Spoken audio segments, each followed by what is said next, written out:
Got some bad news. Definitely something that should have been caught before we took it to the machine shop, the heads. But if you look, this is the front of the engine, the front bank. Clearly there's wear to the cylinders, nothing abnormal. I mean, this engine has 173,000 miles, so it's typical to have the carbon buildup and stuff, but like this one looks super clean. So all these look in decent shape.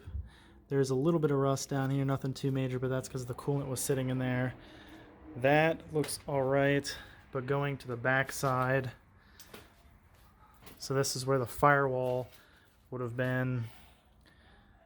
Gets a little worse, you know, a little dirty again, carbon buildup, but nothing too serious.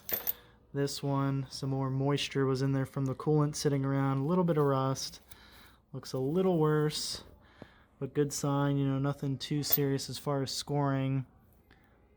Honestly, the camera kind of makes it worse than it really is, but it's actually really smooth. But the number one thing and the most depressing part is that.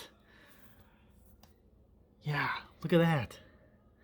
So not only is the piston corner melted over, and you can actually see the piston ring down in there, so it's still somewhat sealing, which is pretty impressive. But the biggest downer is this scoring right here, all along here, and then the nail in the coffin, that chip out of the cylinder wall. So what that means is this engine needs re-sleeved.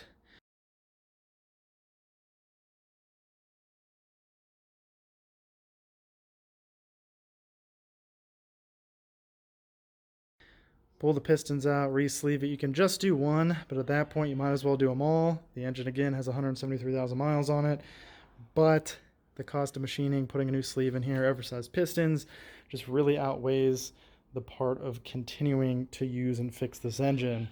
So it is a really giant big bummer about the whole situation, especially since it's something that probably should have really investigated before I sent the heads off to the machine shop. But you know, when you're in a rush, you just kind of pull things off and don't necessarily pay attention to it. And I guess the even more kicker that's kind of insulting is that the machine shop called. They said the heads were perfectly flat. Wasn't an issue with that. They're not cracked. They just needed a really good cleaning because of the 173,000 miles of use. Get all the carbon and old oil and stuff out of there. So they were perfectly fine. But now I have perfectly fine heads and not a perfectly fine engine block. But you know what? It is what it is. Regardless, we'll get the engine running. Not this one. I'm going to go ahead, do a little research, source a motor, hopefully locally. We'll find something, and we'll eventually get this Project Saab running. So, it is what it is, but you know what? That's a project car. Sometimes things like that happen. Here's a sneak peek of the brand new motor. Believe it or not, 73,000 miles on it. So I'm super excited to get this in the car and get it back up and running. And if you want to see any more information on how I source this engine, be sure to drop a comment down below, and I can probably create a video about that. But in the meantime, be sure to subscribe. As you know, I have plenty other videos out there, and especially Saab stuff. And also don't forget to like and share. As always, thanks for watching, and I'll catch you guys and gals next time.